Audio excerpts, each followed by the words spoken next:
first things first, I want to apologize for the frame rate. Just wasn't set up right. It's actually playing back at 8 frames per second. This is the preservation aspect of the 1902 Colt Filipino.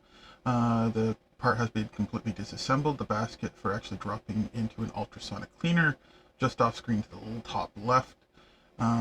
Right now, I'm making sure that the parts aren't going to fall out of that basket. Believe me, that's happened, and it's an incredible pain in the butt. So, the alternative for small parts, pins, screws, little things like that, is you throw them in these little reusable tea bags. Um, so, here are all the parts.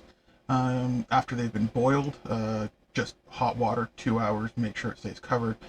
Let it dry, make sure it's completely dry, and it will look like absolute garbage, which is the coolest part about this process called carding. So what I'm going to do is I'm going to take it over to a carding wheel, which is a very, very, very fine stainless steel brush. It is thinner than a human hair, I think, or about the thickness of a human hair. It is not the same as a wire brush. If you turn this thing on and you touch it with your hand, it should not take off your skin. Hell of a test. You got to have a lot of nerves, but you'll get it right. So mine's actually hooked up to a bench top grinder, and I've bought a simple speed control from Amazon to control it. Not the best speed control in the world, but it works very well for this process. So the carding process you can do by hand if you want to. The machine is a lot smarter idea. Sorry guys, I had a heater on here. So here you see that I am speeding up the video and carding the pistol. So what you do when you boil it is you're actually converting the rust back to natural blue, like a slow rust is a term a lot of people have heard. So a rust blue. As you can see there, touch it with my hand. Didn't hurt me, didn't make me cry like a baby, and it doesn't take much to make me cry like a baby. Actually, that's not true. It takes a lot to make me cry like a baby. Uh, I'm not going to tell you what though, because that's giving away all my secrets and my weaknesses. All right, so carding, carding, carding, carding. I again apologize for the video. Hopefully, when the gun's not moving, you can get a good idea of how much cleaner the pistol actually looks compared to before. I don't have a ton to say right now, so just enjoy the carding process as it happens. It's a real fun thing to do. I suggest everybody try it at least once. It doesn't have to be a pistol. It could be any old piece of rusted metal that you want to bring back to a nice shine, like I don't know, an heirloom hammer or something like that. Like I used my grandfather's old hammer. I haven't boiled it. It's got a nice blue rust on it. But if it were to ever get damaged, this is the way I would preserve it. This is not a restoration. I'm not adding anything to it, and I'm not subtracting anything from it. I'm just stopping the rusting process from destroying the pistol further. And it is further, because any amount of rust is damage, no matter how small it is. Um, and I'm sure most of you will know that the first thing to go will be your finish. All right, so I've finished carding the frame and the barrel. The inner areas I can't get to with the carding wheel. I will show you the tools, and they're really basic, like screwdriver and not screwdriver. Don't use a screwdriver to clean your gun. Uh, a wire brush, like a bore brush, brass, or nylon ideally. I'll even use a Dremel at times just to speed the process up, but I will not go beyond a vinyl or a nylon brush on the Dremel because that will scrape your surface and damage it. Even the brass will. Um, all right, so I'm just gonna let this play, and I will turn down my mic for a minute while this runs out, and then I will come back with some more information when it's valid.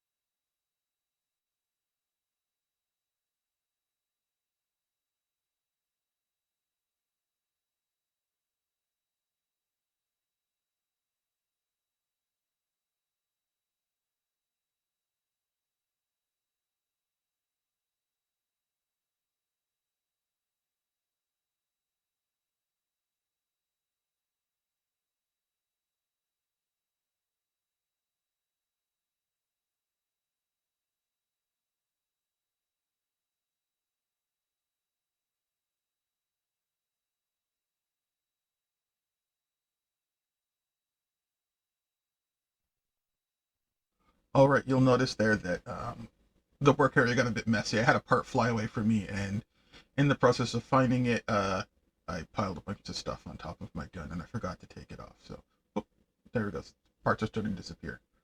It's coming close to the end. The whole the whole carding process only takes about 5 or 10 minutes, depending on the pistol.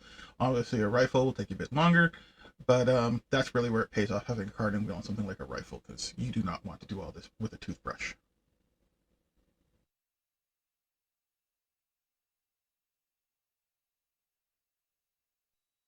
All right, everything's done. The pistol is back on the table. Everything has been carded. The small areas inside, like the bore, the cylinders inside the frame, those have not been carded yet. Um, you can see the orange rust on the inside of the frame, up near the well, it's not the chamber, but up near the beginning of the barrel there behind the cylinder. You'll see rust forming up there, rust forming on the inside. All that you got to take out. You really do, because rust. I don't like the analogy; it's a little extreme, but rust is like cancer.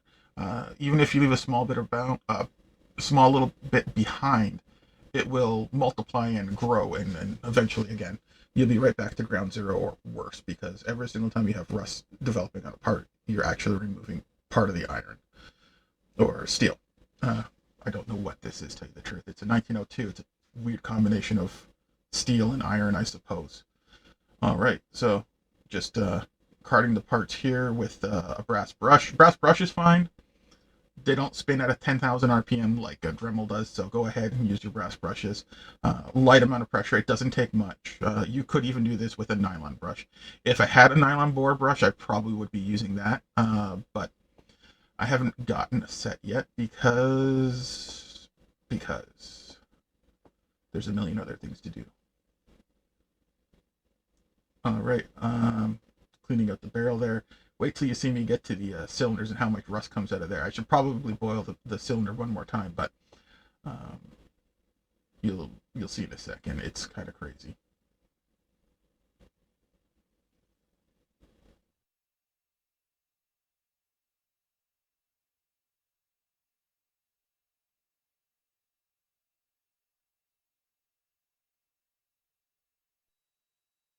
That gives you a good idea of some of the rust you're dealing with here, and you got to take it out.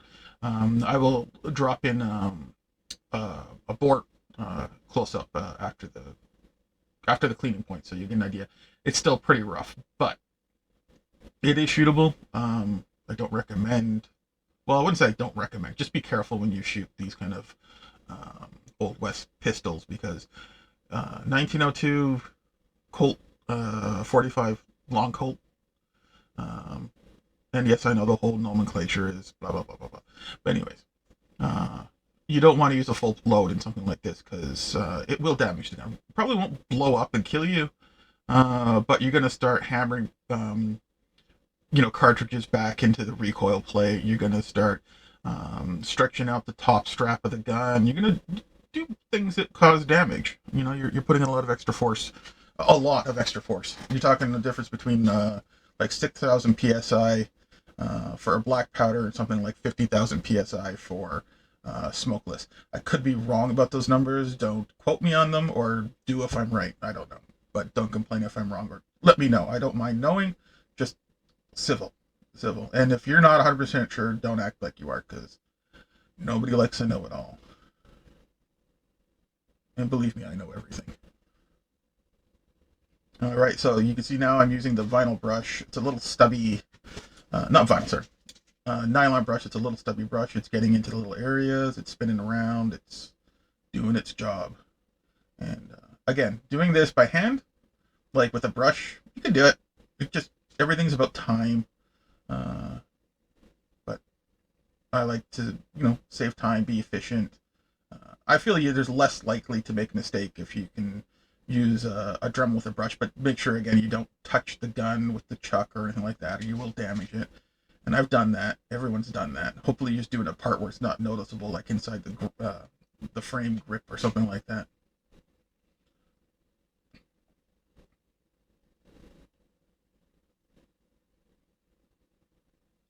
Still more cleaning. This is the tricky part. But again, like I said, you want to get every little bit out that you can. Oil, if you can't get it all out, oil will slow it down, the process. All right, so there we go. We got the bore brush again. Not really liking how clean this stuff is coming out.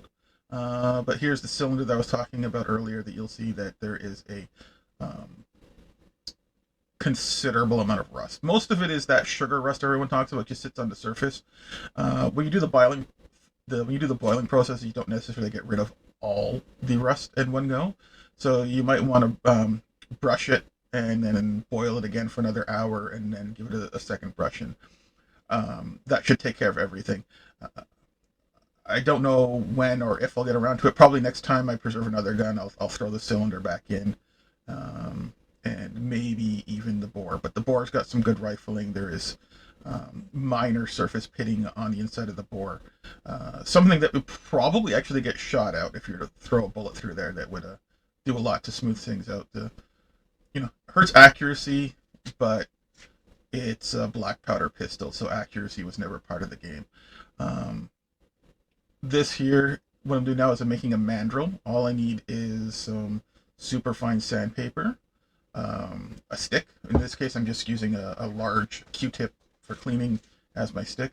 Cut it square, and then you grab, there's the broken Q-tip, or cut, not really broken. I don't know what you do with those giant Q-tips, they're huge.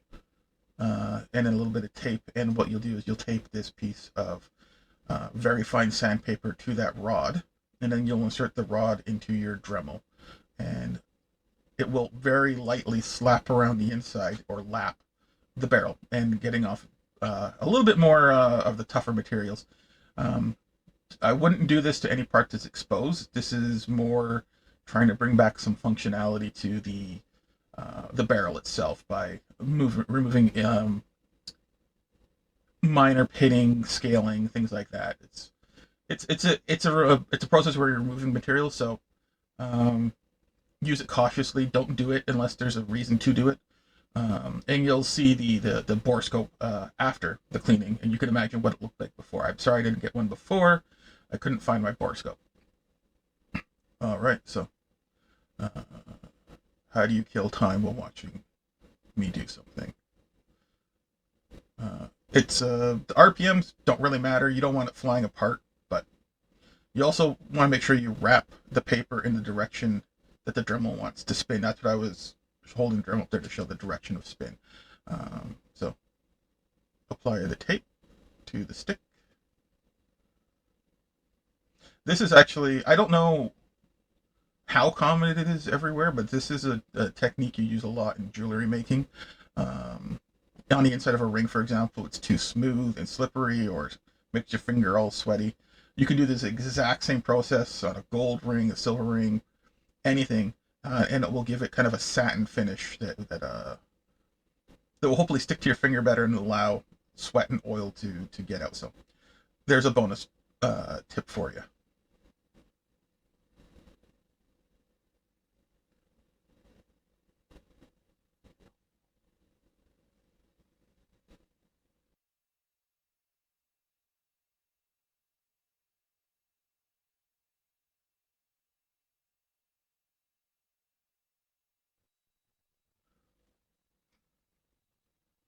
All right, just whittling it down there a bit so it fits into the drum a little snugger and a little more true. Although true doesn't really matter on something like this. So uh, yeah, I recommend doing something like this. This is great for deburring if you're doing plumbing or something like that. Um, it's a honing process, really. It's just a rather haphazard kind of honing, mild process. You can see there when I turn the motor on, the paper doesn't unravel. It actually wants to stay wound up. If it was the wrong direction, it would be a mess. So into the barrel, turn the thing on, and I don't know what RPMs I'm running at. Pretty fast. Again, don't be overly aggressive. I have no idea what that noise is. Sounds like a truck. All right, that's it. I'm not going to go any further than that on the barrel. because again, I don't want to remove too much material. I don't want to damage the rifling. Um, get a bit of light in there, give you an idea what the bore looks like this way. But again, I'll show you the bore scoping right after this moment right here. And then I'll do the same lapping process to the cylinders.